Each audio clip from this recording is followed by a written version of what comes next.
Fair use. Copyright disclaimer under Section 107 of the Copyright Act of 1976. Allowance is made for fair use for purposes such as criticism, comment, news reporting, teaching, scholarship, education, and research. Fair use is a use permitted by copyright statute that might otherwise be infringing. Before we start the video, make sure to subscribe to my channel. I appreciate all the support I received from you. And as always, all the information in my videos is rumors taken from the internet or the street. I'm not saying the information is fact.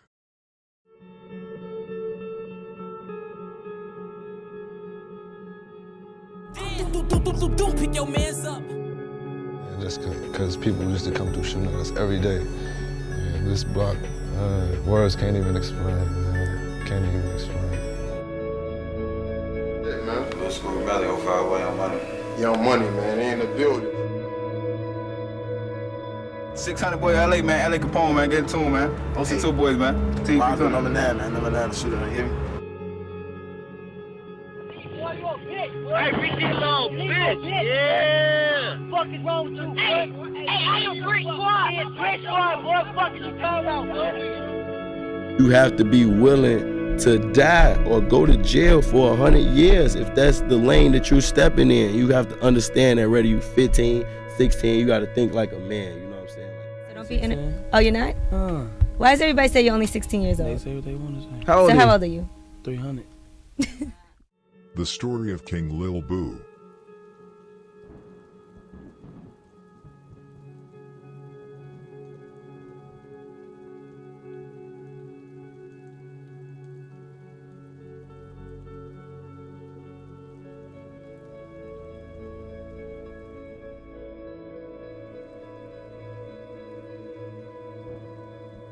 This is the story of King Liil Buu, a key figure from the infamous Black Disciple set known as 600. Liil Buu wasn't just a frontline member, he was one of the two original founders of 600, alongside D-Thang, who was killed in September 2011. Known as an alleged shooter and respected presence in the streets, Liil Buu was deeply loved both during his life and after his passing. I hope you find this video informative and engaging.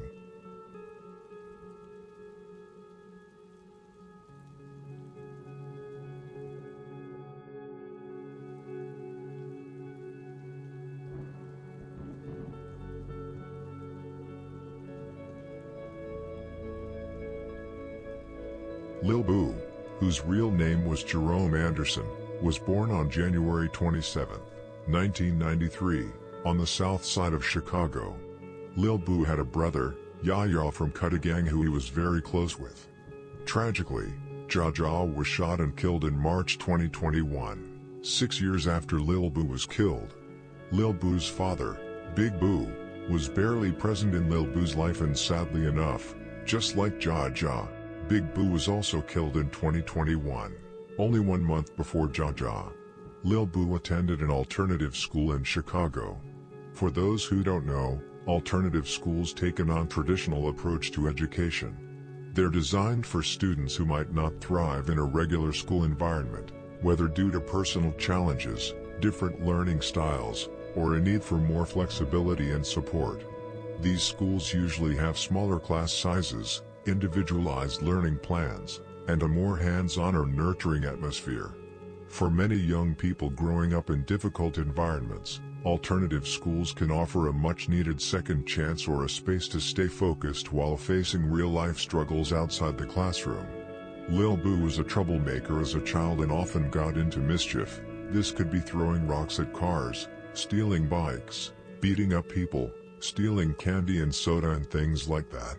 However, this later led to more serious things when he got older and started hanging out with older people from Brick City, and he met D-Thang, who became one of his closest friends and with whom he would later form a gang.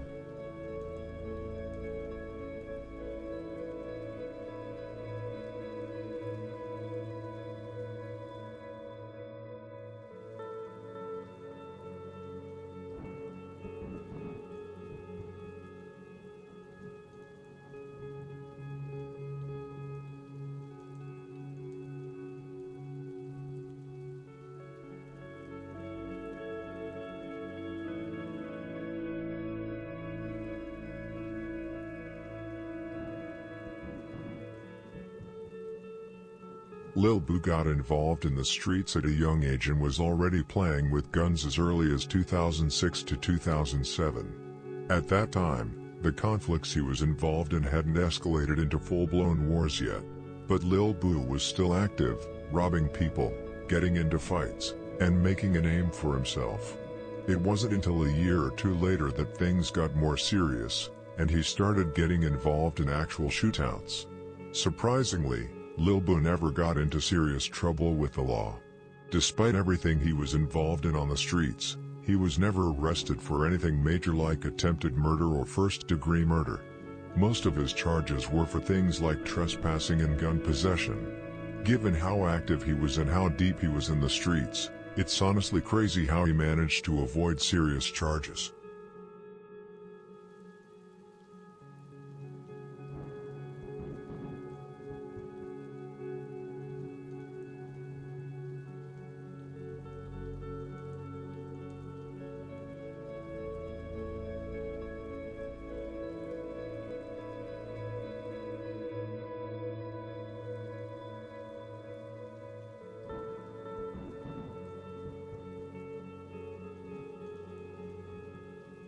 Now let's get back to Liil Buu's story, and to do that, we've got to dive into the origins of Brick City, the neighborhood that eventually evolved into 600, the set Liil Buu helped create.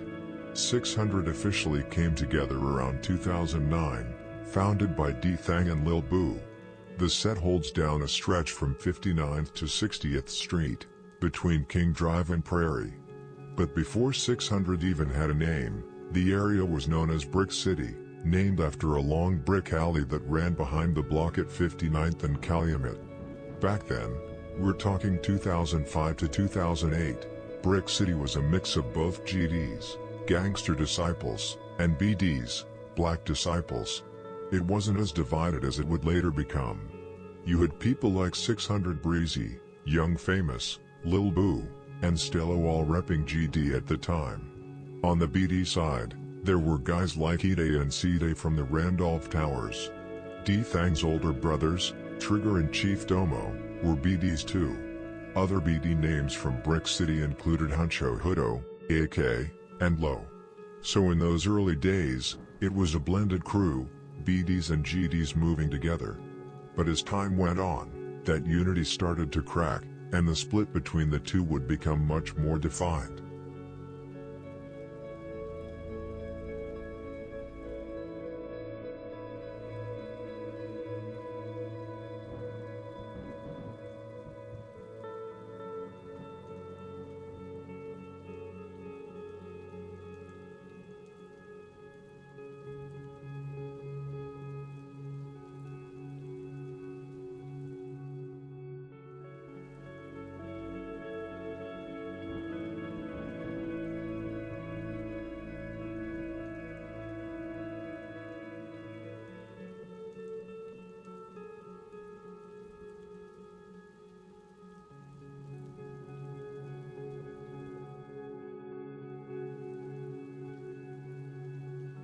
Back in 2007 and 2008, most of the guys who would later become known as 600 started jumping off the porch.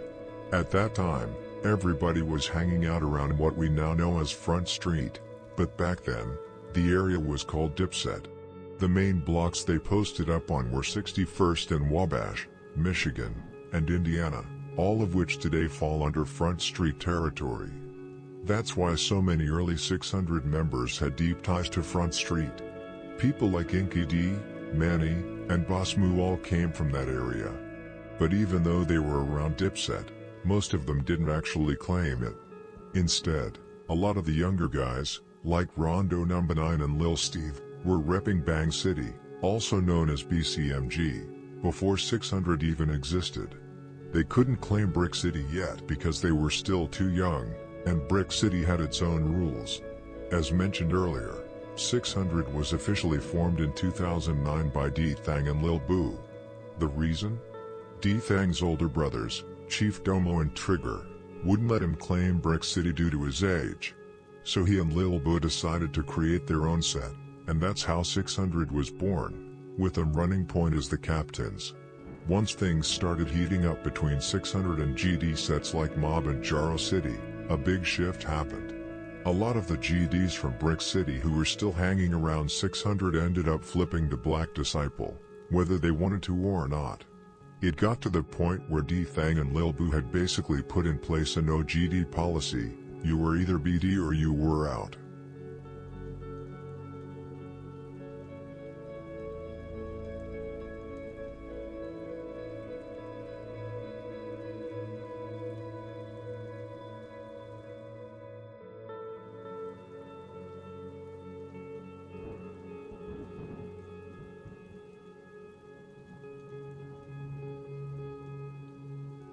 By 2011, most of the younger 600 members had fully jumped into the streets, especially after the deaths of Baldy and Lil Steve, which turned up the pressure. D-Rose was one of the first from that younger generation to pick up a gun, and Liil Buu took him under his wing early on. Of course, the older guys from the Brick City days, like Liil Buu, Young Famous, Breezy, and Trigger, had already been putting in work. But what made 600 stand out, and why the set carries such a mythical rep to this day, is that the core members were basically handpicked by Liil Buu and D-Thang. It wasn't just a random crew. They built in like a squad, and every member had a role. That's what made 600 so dangerous. Everyone was active. Everyone slid, everyone wanted a name, and getting a body wasn't just a possibility, it was expected. L.A. Capone even tweeted it once, "You gotta catch a body to be a true 600 like me." C-Day, Rondo number 9, Tay 600, Buka 600, D-Thang, Mineski and D-Rose. Or as he put it in a bar, whole team lurking, everybody wants a body.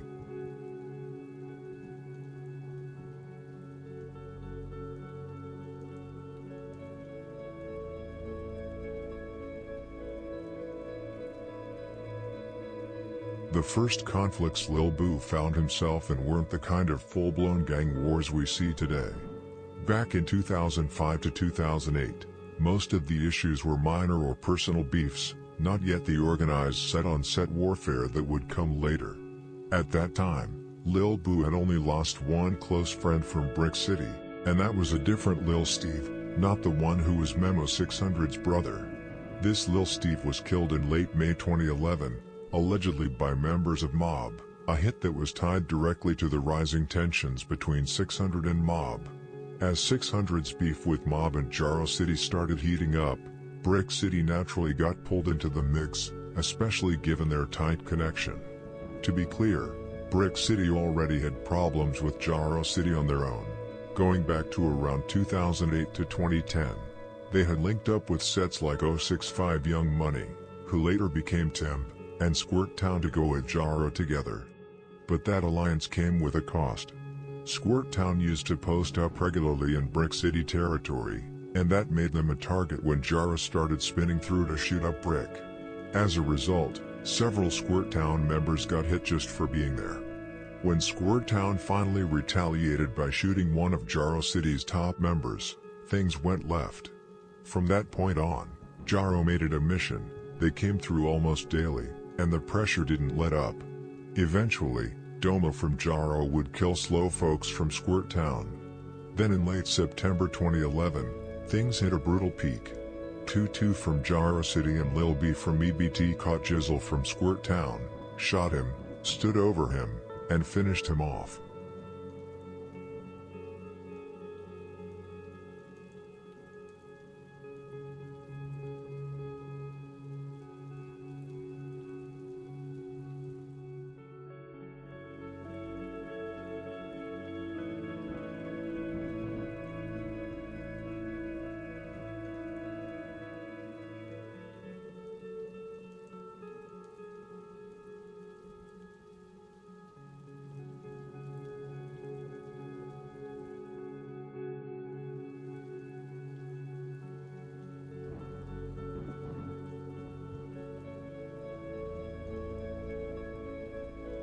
Like I mentioned earlier, once 600 started getting active in their beef with Mob, STL/EBT, and Jaro City escalated, Most of the original Brick City members began repping 600 instead. Brick City slowly faded out as a name, and 600 became the new identity. D-Thang and Liil Buu also put a no GD policy in place, which pushed many of the former GDs from Brick City to flip BD. The politics behind it were layered, but the bigger picture is this: Brick City was already beefing with crews like Bully Gang, now Von World, and Jaro, so when 600 was formed, they inherited those same enemies. Now, before it was known as Jaro City, that side of STL was actually split into smaller factions, ABM, Cobb, and Darkside, which eventually merged after the death of Jarvis, the namesake for Jaro City. What's interesting is that Wick City, what we now know as O Block, was, at one point, cool with the BD side of Jaro. It was BD politics, and back then, Brick City had its own issues with Jaro, including the BD side, which created some quiet tension. You even had guys like Chief Keef and Skinny from Wick hanging out with Motor and King Von, before the wars really kicked off. There are even old tweets where Von and Motor talk about chilling back in the day, which shows how connected things once were before the lines got drawn. Some GD members from ABM even drifted toward Wick and used to be around Parkway, which only made things more complicated. That caused tension between Brick City and Wick, especially since Brick City was rolling with the SKD movement, who were already at war with the factions that would later become Jaro, including their BD side. Meanwhile, Wick had their own issues with SKD and had reportedly dropped bodies on them. That tension between Brick City and Wick was real, but before it turned into something bigger, D-Thang and Liil Buu stepped in and squashed it, keeping both sides from going at each other while still managing wars elsewhere.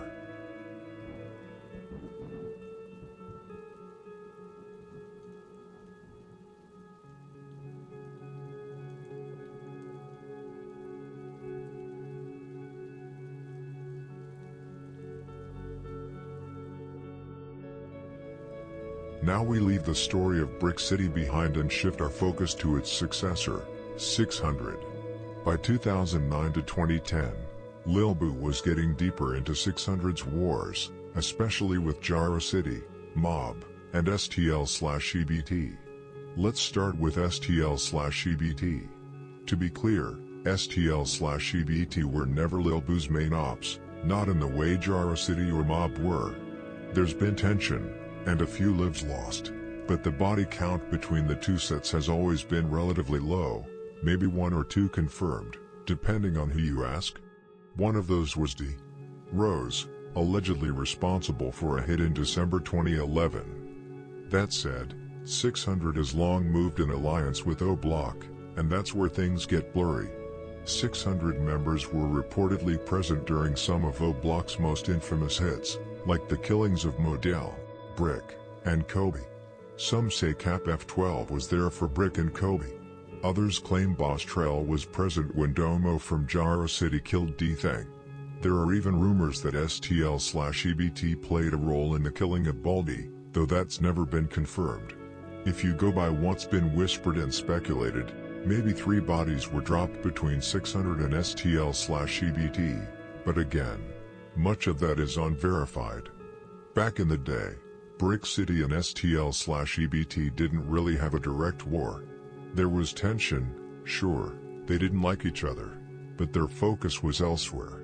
STL/EBT was mainly into it with Wick City, O Block, and Temp, while Brick City and later 600 were focused on Mob and Jaro City.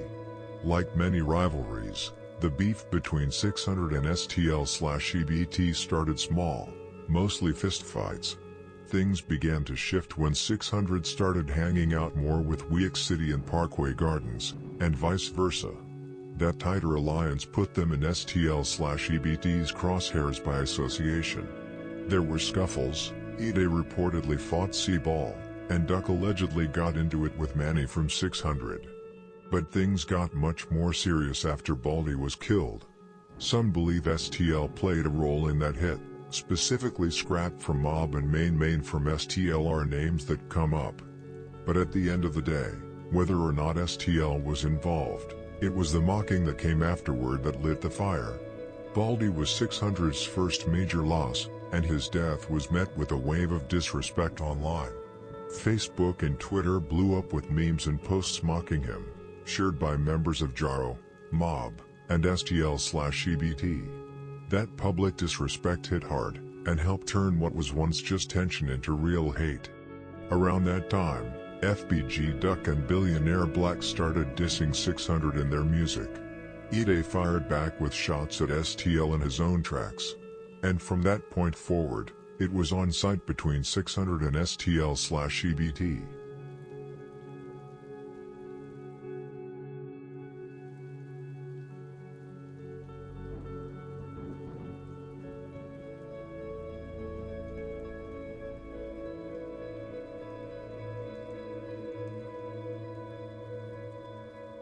The wars with Mob and Jaro City were, for the most part, already written into 600's story.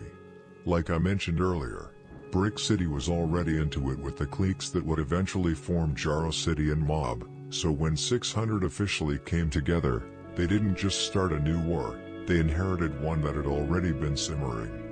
But when 600 hit the scene, things escalated, fast. Part of that was timing. Drill music was just starting to blow up, and social media was beginning to play a major role in the streets. It wasn't just about bodies anymore, it was about who could get the last word online, who could humiliate their ops in front of thousands.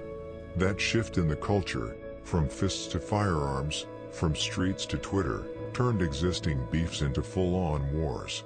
One of the more well-known casualties in the early days of this conflict was Hadi, a name that gets brought up often when talking about Brick City and Jaro City. A lot of people have speculated that it was Liil Buu and Thang who got him, and that theory gained traction after Domo from Jaro allegedly shouted, "This is for Hadi," before killing D-Thang. But whether D-Thang was actually involved in Hadi's death is still up for debate.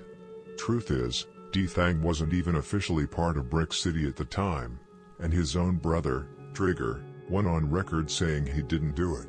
Most people agree that Brick City was behind Hadi's death, but who exactly pulled the trigger is still a mystery, especially when we're talking about something that happened over 14 years ago. What's more important is the pattern. The war between Jaro City and Mob was already active when 600 was formed. But once 600 joined in, and with younger members more eager to prove themselves, more willing to shoot instead of fight, things got out of control. By 2009, Beans, from Brick City/600, shot Gucci from Jaro City and ended up getting 20 years for it. Shootouts became almost a daily occurrence between the two sides. Domo, a key Jaro member, was shot more than once, first by Stello, then by Inky D, both from Brick City/600. He also got into shootouts with Ide and 600 Breezy. At that point, it was no longer just back and forth tension. Bodies were bound to fall. It was just a matter of when. –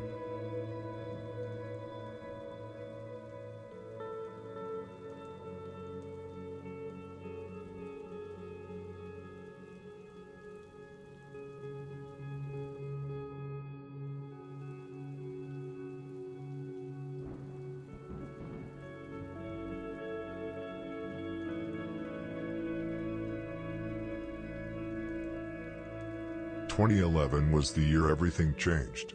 The tensions between 600, Mob, and Jaro City had been simmering since 2009 to 2010, mostly playing out through shootouts and drive-bys. But in 2011, the bodies started to drop, and the war officially popped off. The first to go was Lil Steve from Brick City, who was killed in late May 2011 in a drive-by shooting. Mob was allegedly behind it. Just 2 months later, 600 took their first loss when Baldy was gunned down, again, allegedly by a mix of Mob and STL/EBT. Mob, in particular, gave 600 a hard time. Even within 600, there were members who didn't like sliding on Mob, because they were known to retaliate fast and heavy. It was a dangerous back and forth. That same summer, OD from Week City, O'Block, who was close with many 600 members, was killed, reportedly by Mob and STL. adding another layer to the pain 600 endured that year. But strangely, Jaro City stayed quiet during that chaotic summer, and there was a reason for it. In early summer 2011, 600 and Jaro City actually agreed to a truce, despite what 600 would later claim, that they gave Jaro hell and forced a peace. The real story behind the truce was a shootout between 50 Shot and Liil Buu, where several bullets hit a school bus. That, combined with growing pressure from law enforcement, who were eyeing both gangs for a possible RICO case, led to a rare moment of restraint on both sides. The truce actually held for several months, at least in terms of shootings. Fights and robberies still happened, that was unavoidable, but no one was pulling triggers. Still, D-Thang, who had a reputation for being wild and unpredictable, kept pushing the line. He'd ride his bike through Jaro's turf, just to scare members and make them run, even though the truce meant he wasn't supposed to be starting anything. He also allegedly robbed King Lil J and even took DB's shirt, flexing power without firing a shot. That kind of passive-aggressive pressure kept Jaro on edge. Tutu and Lil Daryl would often walk DB home just to be safe. They didn't trust that D-Thang would hold back forever. Then, everything snapped. After Baldy's murder by mob in the summer of 2011, 600 shifted their focus back toward mob, and D-Thang's name stayed hot in the streets. He had become a constant threat. Meanwhile, many of Jaro's heavy hitters, both older members and shorties, were laying low or putting their energy toward beef with O-Block. But D-Thang wasn't letting up. He was constantly applying pressure. Eventually, Doma from Jaro had enough. He had been watching from the sidelines for too long and decided it was time to act. He brought along Boss Trell, a known shooter who had already been putting in work on Timban Zone 7, and they set out to make a move. That move was the murder of D-Thang, and with that, the truce with 600 was over. According to police reports, Domo shouted "This is for Hottie" when he killed D-Thang, a reference to the earlier loss that had haunted Jaro for years. Whether or not D-Thang had anything to do with Hottie's death is still debated, but in Jaro's eyes, this was payback. Domo was later arrested and charged with D-Thang's murder. In summer 2021, he reportedly committed suicide in jail, closing one of the bloodiest chapters in the war between 600 and Jaro City. Already know, man, Jaro City, Hottie World, 50 Shots, man, doing my thing, 2-2 gang, you know, Mr. Cash out on Hollow. Y'all thought it was over with, but I'm on my way back. Fuck the ops, fuck the cops, free me, motherfucker, L's.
Now we move into 2014, a year when Liil Buu was allegedly involved in 3 separate murders, the first being the killing of Venzel Richardson, also known as Big V. This incident would eventually lead to D. Rose, one of Liil Buu's closest friends, received a life sentence. According to Chicago police, the shooting happened on the evening of February 12, 2014. Big V, just 14 years old, was walking with a group of 3 to 5 other teens near the 6100 block of South Vernon Avenue around 8:20 p.m., reportedly on his way home from a nearby convenience store. That's when a white van pulled up. At least 2 gunmen opened fire from inside. Big V was shot in the head in front of his friends and died on the scene. The rest of the group, including TB, D-Money, Mook, Xi, and White Mike, all associated with Taekwon World, managed to escape the bullets. Rumors in the streets and reports later tied the shooters to a group from 600 in Front Street. The names that circulated were D. Rose, C-Day, and Liil Buu from 600, along with Lil Lost from Front Street. But it was a young witness, D-Money, just 13 years old at the time, who changed the course of the case. According to court documents, he later cooperated with police and identified D. Rose as the shooter. He claimed to have recognized D. Rose from social media and Chief Keef music videos. Whether or not Liil Buu was the actual shooter remains unconfirmed. He was never charged in the case, but his alleged presence ties him directly to one of the most high-profile murders involving 600. The impact was immediate. D. Rose was arrested, charged, and later sentenced to life in prison. This shooting wasn't just a tragic loss for Taekwon World, it also marked a major escalation in the war between 600 and their rivals. It pushed the next generation of members even deeper into the cycle of retaliation.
Next up is a highly disputed and controversial killing, the murder of Lil Scrap from Mob.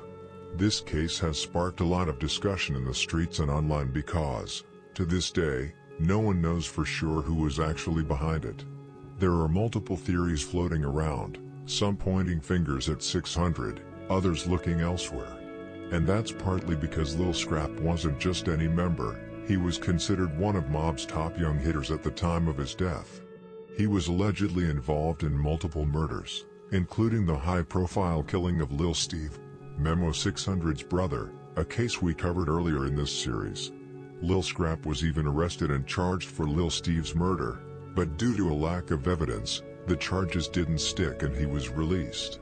Another Mob member, Moochie, was also picked up in connection with the case and later let go. There were also rumors that Scrap had a hand in the murder of Baldy from 600 and Fred from Dodge City. But to be honest, both of those rumors don't really hold up under scrutiny. First, the Baldy case is more widely believed to be the work of STL/EBT, not Mob. And as for Fred, word is that Scrap was locked up at the time of the shooting, which would clear him of involvement there. Regardless, Scrap had a name. He was known as a shooter, a respected presence in Mob, and someone who wasn't shy about mocking his enemies, especially on Twitter, where he regularly dissed 600 and O-Block. His online taunts and real-life reputation only made his death more explosive. One story that added to his notoriety, in 2012, Lil Scrap allegedly shot L.A. Capone in the leg during an earlier encounter, a detail that many fans and insiders bring up when talking about the long-standing tension between Mob and 600/O-Block. So when Lil Scrap was eventually murdered, it wasn't just another name added to the list, it was a major loss for Mob, and the confusion surrounding who actually did it only intensified the paranoia and violence that followed.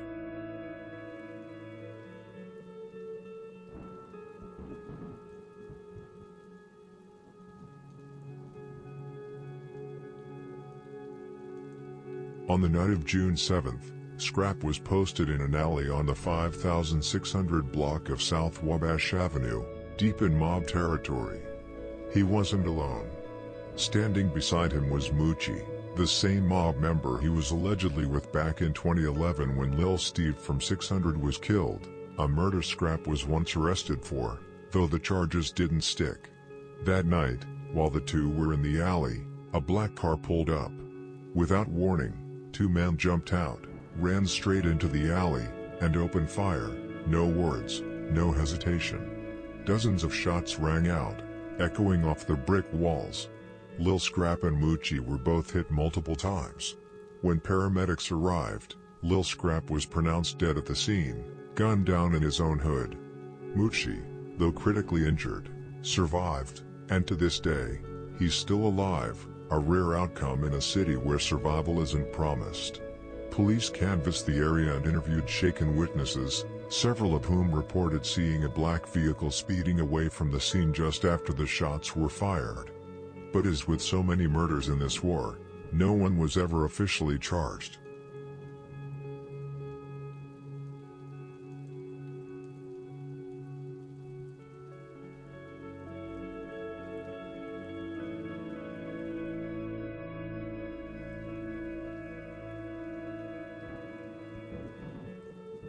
As I mentioned earlier, there's long been debate over who really killed Lil Scrap and tried to take out Moochie that day in June 2014. At first glance, all fingers pointed at 600. It seemed like a textbook retaliation move in the ongoing war with mob, especially considering Scrap's alleged involvement in the 2011 murder of Lil Steve. That theory took off fast, mostly because of incriminating tweets from 600 members at the time, plus speculation fueled by the now-defunct Chicago Basement Wiki, a site known for mixing facts with rumors and outdated info. So while it helped spread the theory, it's far from a reliable source. Still, there are pieces that made people stop and look twice. Most notably, Ruga from Mob rapped the infamous line in Exposing Me, "Do it for Scrap, we made 600 change blocks." That lyric, shared and reposted by countless mob affiliates, was widely seen as a shot at Liil Buu, who had long been rumored as one of the shooters. Ruga even mocked Liil Buu throughout the song, further fueling the narrative. Add to that the history of King Von and Memo 600 both dissing Lil Scrap over the years, and Cap FCK12 openly mocking him on social media, and it's easy to see why people assume 600 had something to do with the hit. For a long time, two names kept coming up, Liil Buu, who would be killed just a year later, and Liil 600, who's currently behind bars for an entirely different murder.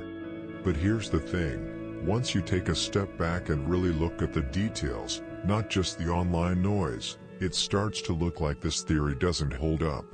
And the deeper you dig, the more it seems that the real answer might not point to 600 at all, but rather to a lesser discussed set, Shields. We'll break that down next.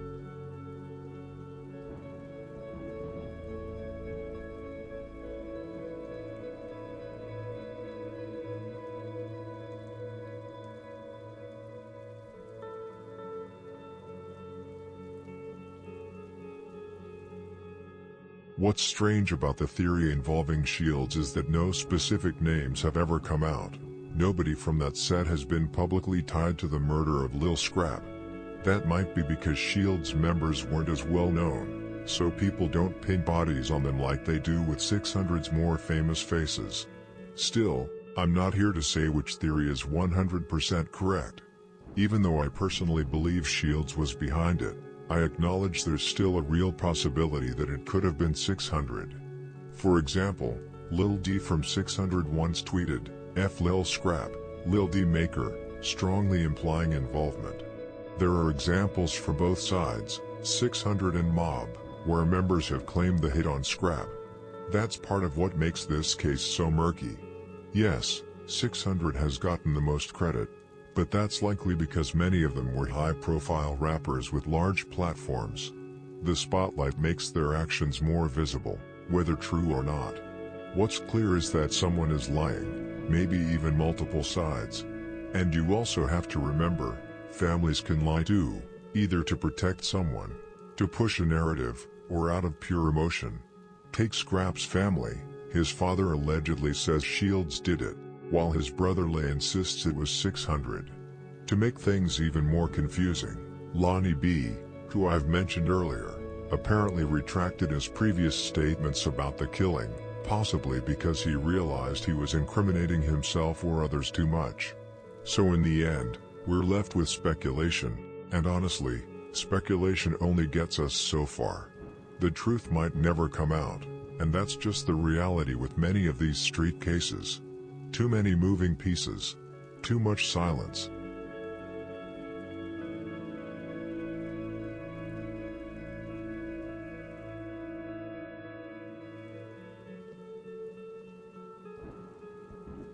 Just a few weeks after Lil Scrap's murder, Liil Buu was allegedly involved in another fatal shooting, his third body in 2014, according to street rumors. This time, the target was a member of 051 Young Money named Michael Putton, better known as Polo. Polo, who was just 17, was walking with a 15-year-old friend through 051 territory when a van pulled up beside them. According to multiple accounts, the people in the van started talking to Polo, and out of nowhere, someone inside opened fire. Polo was hit several times in the chest and died on the spot. His younger friend was lucky. He caught a bullet in the arm but managed to escape. From what's been said online and in different hood forums, there were 4 or 5 members from 600 in the van during the hit. The names that get thrown around most often are Liil Buu, Just Blow, Face, and Blast His Ass.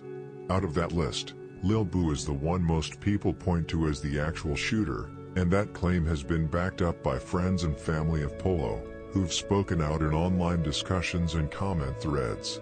Given Liil Buu's reputation as one of 600's most feared and respected members, it wasn't exactly shocking to hear his name attached to the murder.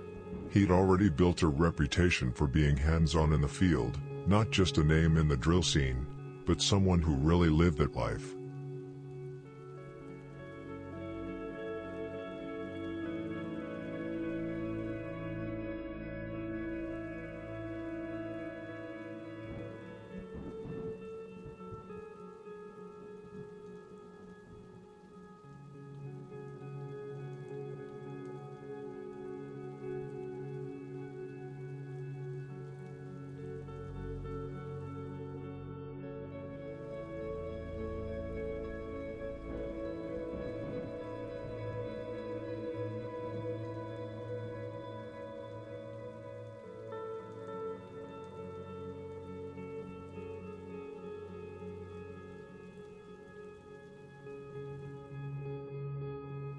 The crime scene was haunting. There's a photo, one that I won't show here out of respect, of Polo lying on the ground in the dark, a blanket draped over his body, one arm sticking out as rain poured down on him.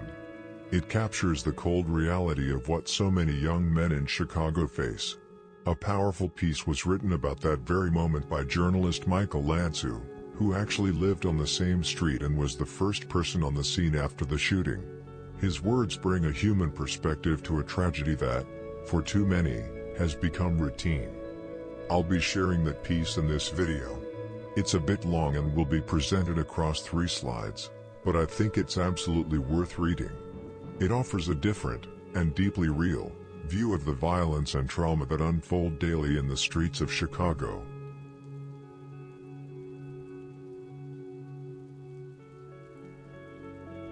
At my son's 5th birthday party on Sunday, a friend asked me if my block was noisy. I replied as I always do, no. It's a quiet, tree-lined, one-way street. But Monday night was different. I found myself barefoot, ankle-deep in water, holding the hand of a 17-year-old boy who had been shot during the downpour. I told him to hang in there and that the ambulance was on the way. I don't know the exact time, but the thunder and lightning were constant, The rain was coming down in buckets and the wind was blowing hard. Had been watching the storm through an open second-floor window that faces south onto 50th Place. Shortly after I went to the basement to check my 116-year-old house for flooding, I heard 3 loud cracks. When I looked out the window, I saw a teenage boy running through the yard across the street yelling for help. I couldn't see what happened from the window, but I assumed that a large tree branch had fallen on a car, possibly trapping someone inside. I ran downstairs, opened the front door and saw what I thought was a man laying face up in the gutter of the partially flooded street. I ran upstairs to tell my wife to call 911, which she was already doing. Then we both grabbed our raincoats and a flashlight. 2 other teenagers were near the man, who was lying motionless in the gutter when we went outside to help. One boy stood quiet and motionless, the other paced back and forth saying, "They shot my brother." Then he picked up some of his brother's belongings from the street, as if he didn't know what else to do. I leaned over the wounded teen and checked his left wrist for a pulse but felt nothing. Then I pressed my fingers against his neck, but before I could find a pulse, his entire body twitched and gasped for air. I now knew he was still alive, but I didn't know what to do to help.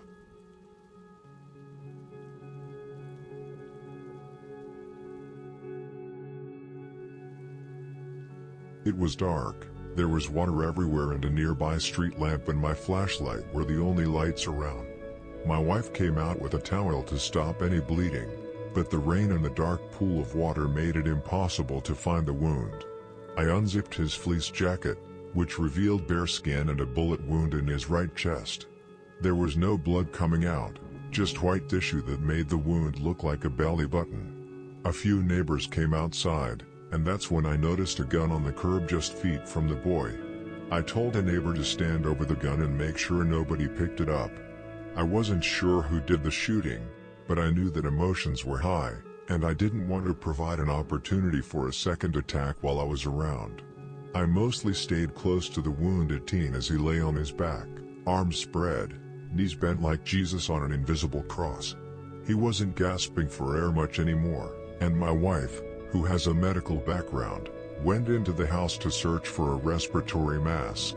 I waited outside holding his hand, occasionally looking up to check for an ambulance or the police. The crowd gathered around was starting to wonder aloud, where is the ambulance? Where are the police? A few cars drove past, and the occupants rolled down the windows and gasped. It felt like forever, but I knew it had probably been less than 5 minutes since we called 911. I looked back down at the teen and grabbed his hand again. I don't remember if I said anything else to him, but I know I patted him on the back of the hand as I looked toward his face.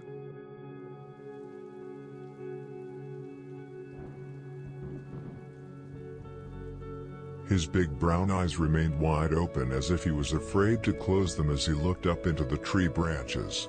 I stood up and looked down the block, hoping for an ambulance. When I saw a police SUV about a block away, I waved my flashlight up and down. The SUV spotlight shone down the block through a light rain as they approached.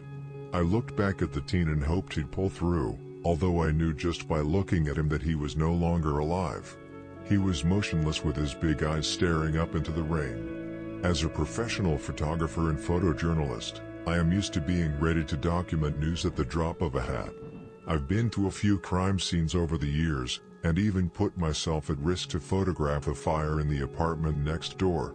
When I first walked out the door, a part of me thought about going back inside and getting my camera. But I remembered what a great teacher once told me, "You're a human first and a photojournalist second." I wrestled with the idea of taking photos right after police and paramedics arrived, but it didn't feel right.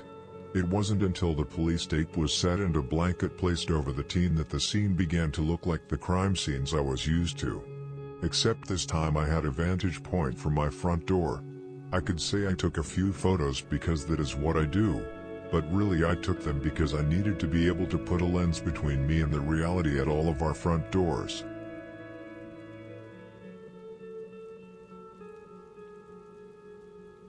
Now we move into 2015. And with that, we come to the end of this video. That's because the main figure in this story, Liil Buu, was tragically killed early that year, in the spring. By then, it was clear the opposition had made him a high-priority target. On April 3, 2015, they saw their opportunity, and they took it. Liil Buu was gunned down, marking the end of an era for 600 and the legacy of Brick City he helped build from the ground up.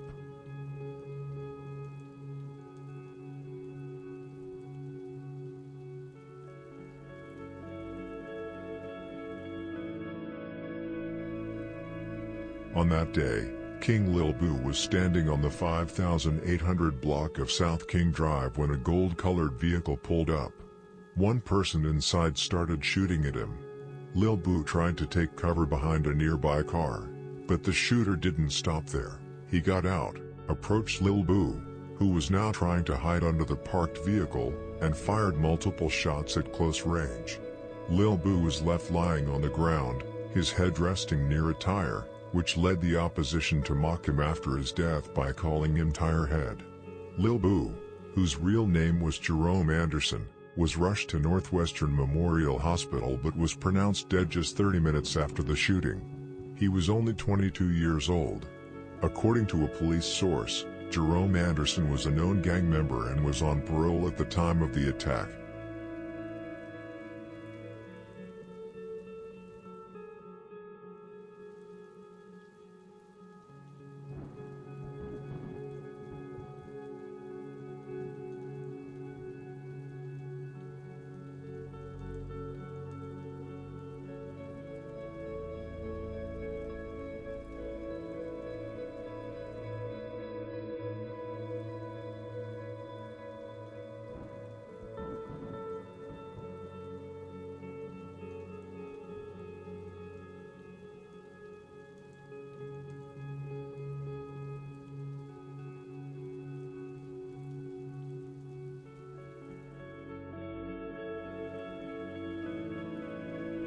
For a long time, people have speculated about who exactly jumped out of the car and shot Liil Buu at close range.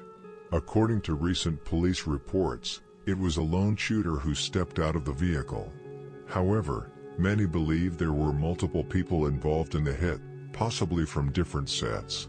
The gangs rumored to have been present include 051 Young Money, Mob, and Jaro City. While the identity of the shooter remains unclear, one thing seems certain: the driver was Ario from 051 Young Money. On the same day as the murder, Ario was arrested in a parking lot, caught in the very white Hyundai Sonata used during the hit. He was charged with Liil Buu's murder, but those charges were later dropped due to lack of evidence.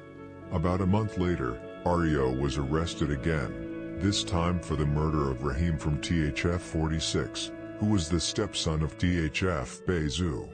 While locked up, Ario tried to shift blame onto Sonny from 757, who was killed just 2 weeks after Rahim.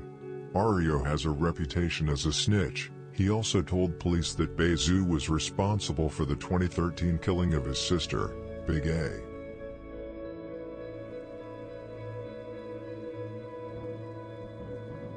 There's been heavy speculation over the years about who was actually present during the hit on Liil Buu. Several names from rival sets have repeatedly come up in discussions: Bebe from Mob, Mota from Jaro City, and Melly, Ario, and Uchi from 051 Young Money. However, many sources argue that Bebe wasn't present at the time of the murder, allegedly due to being incarcerated. The individual who has been most frequently singled out as the possible shooter is Uchi from 051. That said, others strongly dispute this claim, pointing instead to Melly as the triggerman. This theory gained traction partly because of a Facebook post made by Liil Buu's sister on September 1, 2019, where she wrote, "Tell Liil Buu what up," followed by smoke emojis, a message many interpreted as directed toward Melly. Adding to the speculation, Melly himself posted a tweet just weeks after Buu's murder saying, "I'm in traffic smoking Liil Buu," further fueling the belief he was directly involved. Some have even pointed fingers at Mota from Jaro City as the shooter, but again, there's no conclusive proof. Given the variety of conflicting accounts, my personal belief is that 4 individuals were involved in the hit: Ario as the driver, and Melly, Uchi, and Motor as the ones who jumped out and confronted Liil Buu. As for who actually pulled the trigger, it's nearly impossible to say with certainty. With so many diverging opinions and a lack of solid evidence, the truth may never be fully known.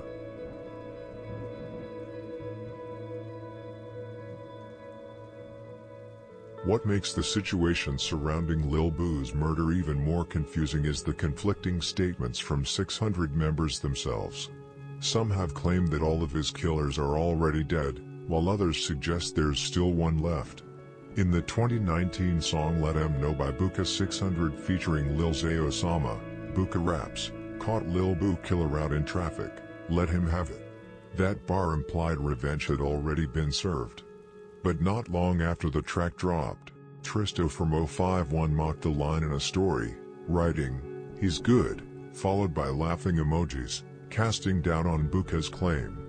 Later, in December 2023, 600 Breezy added to the mystery. He posted a photo of himself and Liil Buu with the caption, "It's one dude left, we sent the rest to you, he ain't got long." While Breezy is known for exaggeration, it's unclear why he'd lie about something so personal, especially tied to one of 600's most respected members.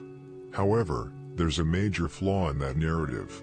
If we go by the most commonly speculated names tied to the hit, Ario, Melly, Uchi, and Motor, only one of them, Motor, has been killed, and that was allegedly by DHF-46, not 600. Ario is still alive and incarcerated, Melly was killed by Taekwon World, and Uchi is still alive. So unless 600 knows something the public doesn't, the math doesn't add up. Then again, maybe Breezy and others aren't referring to Melly, Uchi, or Ario at all. It's possible the actual individuals involved in Buu's murder have never been publicly identified. Given how many false narratives circulate online and how common it is to misattribute bodies to famous names, it's very plausible we've simply singled out the wrong people. At the end of the day, speculation can only take us so far. This situation remains a tangled web of rumors, half-truths, and silence, and unless hard evidence surfaces, the full truth about who killed Liil Buu may remain buried.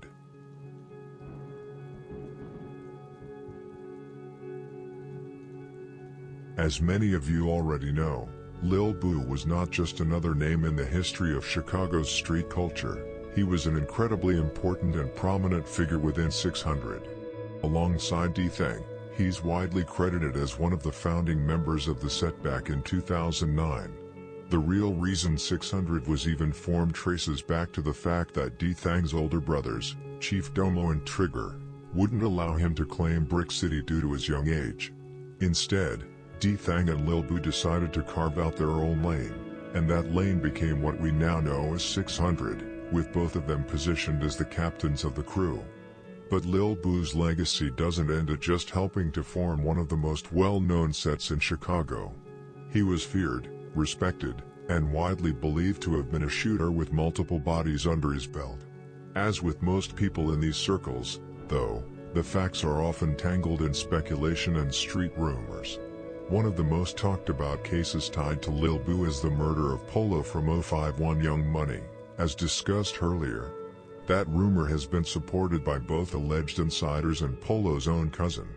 Other names tied to Buu's legacy in the streets include Big V from Taekwon World, Lil Scrap from Mob, and alleged involvement in murders like that of Hadi from Jaro City, Javon the taxi driver, and Mojo from No Law, who was reportedly killed by Young Famous from 600, with Buu possibly present.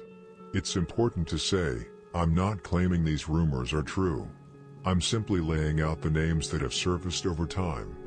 Buu was in the streets long before social media started tracking every move, so it's very likely he had older bodies that were never talked about online and probably never will be. One thing we can put to rest, however, is the false rumor that Liil Buu or D-Thang killed Crystal from Mob.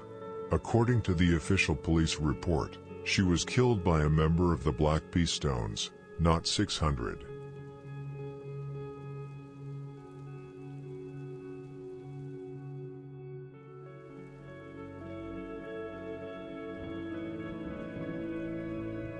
That wraps up this video. Thank you for watching. I hope you enjoyed it. Don't forget to like, comment, and subscribe. Stay safe, and may God bless you all. Hosanna in Excelsis.